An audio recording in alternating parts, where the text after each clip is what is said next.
வணக்கம். செங்கதிரின் முக்கிய செய்திகள். முதலில் தலைப்புச் செய்திகள். சித்துப்பாத்தி மனித புதைகுழியில் தொடரும் அவலம். பொலித்தீனில் சுற்றப்பட்ட மனித எண்பு துண்டுகள் சில மீட்பு. ஈஸ்டர் தாக்குதல் தொடர்பில் எப்போது நீதி கிடைக்கும்? தொடர்புடையவர்கள் யார்? முழு விபரங்கள் விரைவில் என்கிறது அரசாங்கம். வெளிநாடுகளுக்கு தப்பிச் சென்ற இலங்கையின் முக்கியஸ்தர்களுக்கு வரப்போகும் சிக்கல். தொடரப்போகும் கைது வேட்டைகள். 500 கோடி ரூபாய் மோசடி. முன்னாள் அமைச்சர் ஒருவரை விரைவில் கைது செய்ய நடவடிக்கை. சிக்கப்போகும் முக்கிய புள்ளிகள். ஃபேஸ்புக்கால் 21 பேருக்கு வந்த சிக்கல். போலீசாரால் அதிரடி கைது. வலுவிலக்கும் இலங்கை ரூபாவின் பெறுமதி. தொடர் வீழ்ச்சி பதிவு. அதுக்கு முதல்ல செங்கதிர் சேனலை சப்ஸ்கிரைப் பண்ணுங்க. இனி விரிவான செய்திகள். யாழ்ப்பாணம் செம்மணி சித்துப்பாத்தி மனித புதைகுழியின் அகழ்வு பணிகள் தொடரும் நிலையில் 2ஆம் கட்ட அகழ்வு பணிகள் 22வது நாளாக இன்றைய தினம் முன்னெடுக்கப்பட்டது. குறித்த அகழ்வு பணிகள் இன்று மதியம் 12:30 மணி வரை மாத்திரம் முன்னெடுக்கப்பட்டன.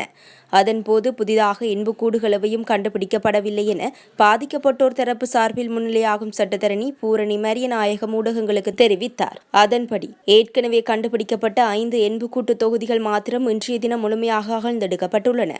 அதற்கமைய கண்டுபிடிக்கப்பட்ட 101 மனித எண்புக்கூடுகளில் 95 எண்புக்கூட்டு தொகுதிகள் முழுமையாக அகழ்ந்தெடுக்கப்பட்டுள்ளன.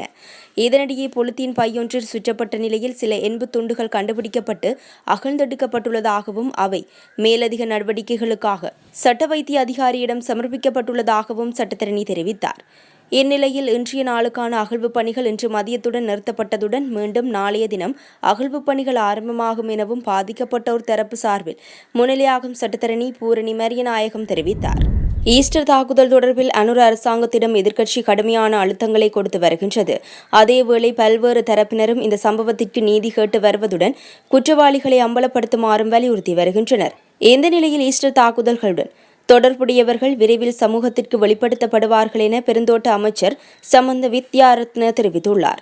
ஈஸ்டர் தாக்குதல் தொடர்பில் தற்போது விசாரணைகள் நியாயமாக முன்னெடுக்கப்பட்டு வருவதை ஹர்தினால் மெல்கம் ரஞ்சித் உள்ளிட்ட அனைவரும் அறிவார்கள் எனவும் அவர் குறிப்பிட்டுள்ளார். கடந்த காலங்களில் விசாரணைகள் முன்னெடுக்கப்பட்ட போதிலும் சட்ட ரீதியான நடவடிக்கைகள் முன்னெடுக்கப்படவில்லை எனவும் அவர் சுட்டிக்காட்டியுள்ளார்.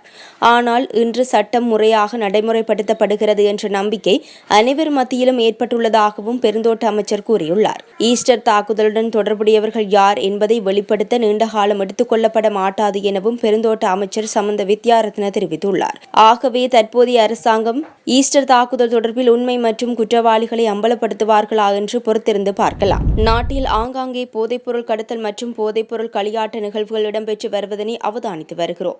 இதற்கமைய கடுவலை வெளிவிட்ட பகுதியில் உள்ள விருந்தகம் ஒன்றில் இடம்பெற்ற விருந்துபசாரத்தில் போதைப்பொருள் பயன்படுத்தியதாக கூறப்படும் 21 பேர் கைது செய்யப்பட்டுள்ளனர். போலீசாருக்கு கிடைத்த தகவலுக்கு அமைய குறித்த விருந்தகத்தில் மேற்கொள்ளப்பட்ட சோதனையின் போது இவர்கள் கைது செய்யப்பட்டுள்ளதாக போலீஸ் ஊடக பிரிவு தெரிவித்துள்ளது. கைதானவர்களில் 20 ஆண்களும் பெண் ஒருவரும் அடங்குவதாக தெரிவிக்கப்பட்டுள்ளது. இந்த நடவடிக்கையின் போது அதிகாரிகள் கஞ்சா மற்றும் போதை மாத்திரைகளை மீட்டுள்ளனர். குறித்த விருந்துபசாரம் ஃபேஸ்புக் ஊடாக ஏற்பாடு செய்யப்பட்டதாக கூறப்படுகின்றது.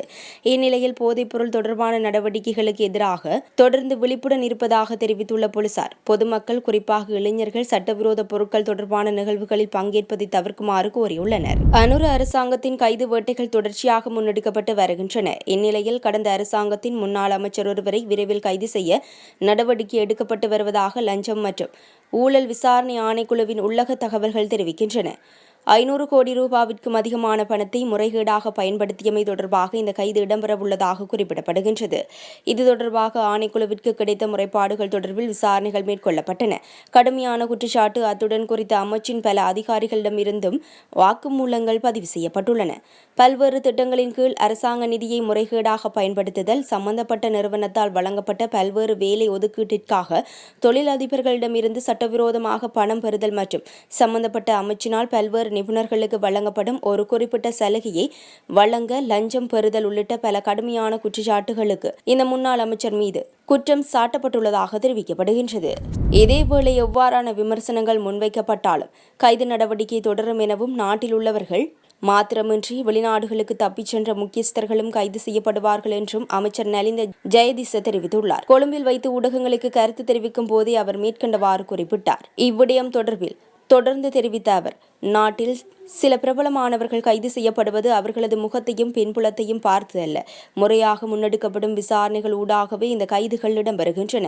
எனவே எதிர்க்கட்சிகள் இவ்வாறான விமர்சனங்களை முன்வைத்தாலும் ஊழல் மோசடிகளில் ஈடுபட்டோருக்கு எதிராக சட்ட நடவடிக்கைகள் முன்னெடுக்கப்படுவது இடைநிறுத்தப்பட மாட்டாது. மத்தகமவில் தேசிய மக்கள் சக்தி ஆட்சி அமைத்ததன் காரணமாகவே ஜகத் விதானகேயின் மகன் கைது செய்யப்பட்டதாக தெரிவிக்கின்றனர். அவர் மீதான விசாரணைகள் கடந்த 2 மாதங்களுக்கு முன்னரே ஆரம்பமாகிவிட்டன. அந்த விசாரணைகளுக்கு அமையவே அவர் கைது செய்யப்பட்டுள்ளார் எனவும் அவர் இதன்போது வலியுறுத்தினார். கடந்த சில வாரங்களில் இலங்கை ரூபாவின் பெறுமதியானது குறைவடைந்துள்ளதாக தெரிவிக்கப்படுகின்றது. குறையும் பெறுமதி இதன்படி இந்த ஆண்டு ஜூலை மாதம் 25ஆம் தேதி வரையிலான காலப்பகுதியில் அமெரிக்க டாலருக்கு எதிரான இலங்கை ரூபாயின் பெறுமதியானது 3.1% வீழ்ச்சியடைந்திருந்தது. கடந்த வார இறுதியில் இது 3% பதிவாகியிருந்த நிலையில் ஜூன் மாத இறுதி வாரத்தில் இந்த வீழ்ச்சி 2.5% பதிவாகியிருந்ததாக தெரிவிக்கப்படுகின்றது. அமெரிக்காவில் இடம்பெற்ற கத்திக்குத்து சம்பவத்தில் 11 பேர் காயமடைந்துள்ளதாக அந்நாட்டு செய்திகள் தெரிவிக்கின்றன. அமெரிக்காவின் மிச்சிகனில் உள்ள கடையொன்றில் இந்த சம்பவம் பதிவாகியுள்ளது. குறித்த தாக்குதலை நடத்தியவரை அந்நாட்டு காவல்துறையினர் கைது செய்துள்ளதாக தெரிவிக்கப்படுகின்றது. தாக்குதல் நடத்தியவர் வெளிநாட்டில் இருந்து அமெரிக்காவில் குடியேறியவர் என்று முதற்கட்ட விசாரணைகளில் தெரியவந்துள்ளது.